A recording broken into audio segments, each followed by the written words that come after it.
right, what up, everybody? This is God's Word, No Cap. That's right, God's Word, No Cap. Back again with a brand new series. It's entitled Breaking Up Without Breaking Down. Let's get into it. Breaking up without breaking down. The first episode, this episode is about how to know when the relationship is over. How to know when your relationship is over. The first sign that this relationship should end is the person doesn't know God and doesn't want to. The person that you are with has no desire to have a relationship with the God that you know, love, and serve.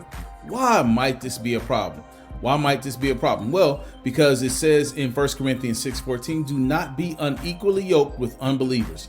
For what partnership has righteousness with lawlessness, or what fellowship has light with darkness? So you may be asking, yoke, that's an old school term. What does that really mean? Well, in actuality, a yoke was a piece of wood that was around the neck of two equally sized oxen that were intended to plow and work a certain area together.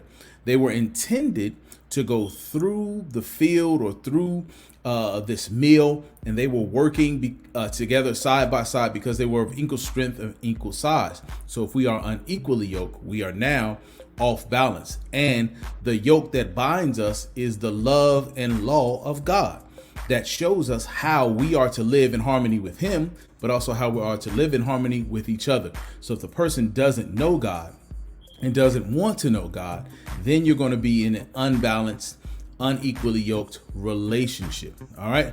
And that can cause problems in the second area. And the second area says that the second sign, is that the relationship should end is that who you are is not good enough for them. Who you are is not good enough for them. This person may want to change your features physically, make you different than the way God intended for you to be. Before you were formed in your mother's womb, I knew you. So God gave us from the outset a purpose, a plan, a place, and a package. He gives us certain attributes, physical and internal, external and internal, that He intends for us to have. And so if your partner is trying to change who you are and who you are designed to be in the image of God, then that as a person you probably shouldn't be with, because if they don't know God, they aren't going to appreciate what God has done for you, who He's made you to be, and what you are intended to be going forward. The last sign, maybe a little triggering. If your partner is abusive or emotionally or physically abusive, then this is the third sign that you should end this relationship. This is the third sign that you should end this relationship.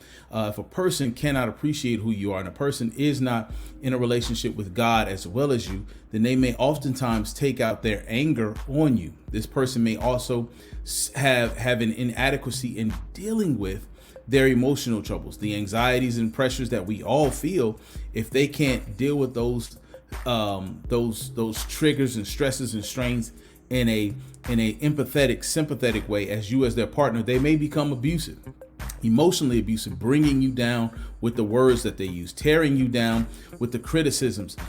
They may be destroying the house that God built and the image that God built by just using a lack of words of affirmation. They may be neglectful, or they may be downright abusive. But if that's one problem. But if they're physically abusive, if they're tearing down who you are with their hands, and they're tearing down you with kicks and punches and slaps and the things that are just pieces and parts of an abusive physical relationship, you need to run in the opposite direction. You need to end that relationship now, because this person doesn't have the source that you have. They don't have the relationship with God. They don't appreciate who God has made you to be, and they are tearing you down emotionally and physically. So the relationship can only get worse. And so you need to leave. And what we're trying to preserve and protect you from is becoming one of these statistics. 1 in 3 women will be impacted by domestic violence. This can be your parents were in a relationship like this, and you've picked up certain habits, or you could actually be personally and physically in a relationship with someone who has experienced this, and they're now taking these things out on you. And 1 in 4 men experience the same thing. So what we want to do is be curse breakers. What we want to do is be generational curse breakers, where we can start the healing process. And this only comes by walking in the way that God has called us to walk. All right. So that's the 3 ways you should know that it's time to end your relationship. And that's the 3 ways that you can break up without breaking down. All right. This has been PT.